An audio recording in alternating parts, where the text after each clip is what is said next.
Hello, Anteater fans. Michael O'Sullivan standing alongside Jeff Perkins, head coach of the UC Irvine outdoor men's and women's track and field team as we roll out another schedule release special. And coach in November now, but you guys gearing towards the new year as things will get going in March, in the spring.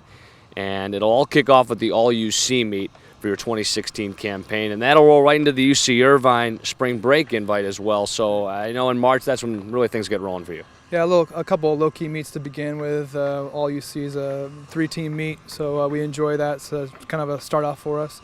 Going into our home schedule, we have a couple meets at home with some out-of-state teams coming in. So it just keeps it kind of light to begin with and kind of gets the ball rolling for us as we move into a little bit of the later part of the schedule. And then you go to Austin again. I know you were there last year for the Texas invite, and I remember when we talked last year, a lot of top-tier talent goes to Austin for that, so that's got to be exciting. And you guys performed well last year. Yeah, we had a couple of our blue chipper athletes on the team head out there with us, so it's a group of about 8 to 12, and we had a lot of success. Lloyd actually made the final in the 110 hurdles, and it kind of kicked off his campaign there, so we were happy with those performances. But it was a good kind of mid-season check to see where we were to get ready for the later half of the season. Yeah, and then you'll kind of bounce around California a little bit after that, after you make that trip to Austin, which should be a highlight early on in the year. And you get the Big West Challenge Cup in Fullerton, so that one's got to stand out a bit.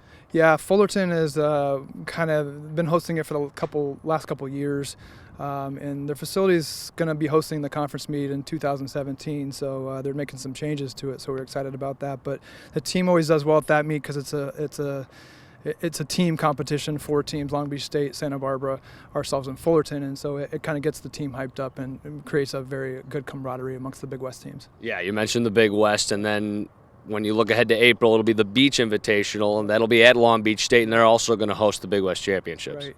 Yeah, Long Beach is hosting 2016 Big West, and so they have a brand new facility, and it's going to be nice for us to kind of finally get on that facility. Right. They've hosted the meet at Cerritos College over the years, so it'll be nice for us to finally get on that facility to see kind of what it has to take, because in about maybe 6 weeks after that, we're actually on it for the conference championships. Yeah, and then when you talk about this conference, obviously Long Beach State, they've been on a roll lately. We were talking about it just before we started rolling here, but I know you're expecting them to be a challenge, of course, and then maybe some other teams you're looking out for. Davis typically stands out there, but it's been Northridge lately. Northridge had a great year last year. They did. Avery Anderson, the head coach there, did a great job with his women's team, and they were very deep. And they returned most of their team coming back, so it'll be kind of a toss-up, to be honest with you. So we're trying to assert ourselves in there and try to be a top 3 team, which we do have the talent. So we're looking for that.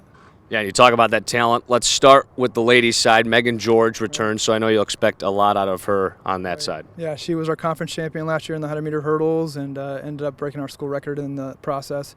So we're excited to see what she can accomplish. We did bring in a transfer, Michelle Norman from Utah, who's the older sister to Michael Norman, who's one of the top sprinters in this U.S. right now. So we're excited to see what she can do. We have Colin Lee McNeil coming back in the 400-meter hurdles, as well as Bridget Devaney in the hammer.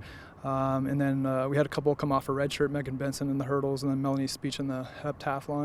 And then we have a young group of distance runners that came in that have helped us so far. And we're kind of looking forward to seeing what they can do on the track. And for the men, you mentioned Lloyd Seacard already, when we were talking about last year. But he's coming back, and that'll be big. Yeah, Lloyd's our guy. He's definitely made the NCAA semifinals in the 110 hurdles. We're really looking for him to kind of assert himself to continue to move forward and break some school records and then make that actual final to be an All-American at NCAAs. But he's definitely the guy that's going to kind of lead us forward. We have Cameron Baca coming back in the 400-meter hurdles, who was actually the runner-up last year. And so we brought in a transfer, Matt Seawright from Cerritos College in the hammer. So we're kind of looking forward to seeing what he can accomplish this year. There's going to be some pressure on him to do well since he's already kind of seasoned vet.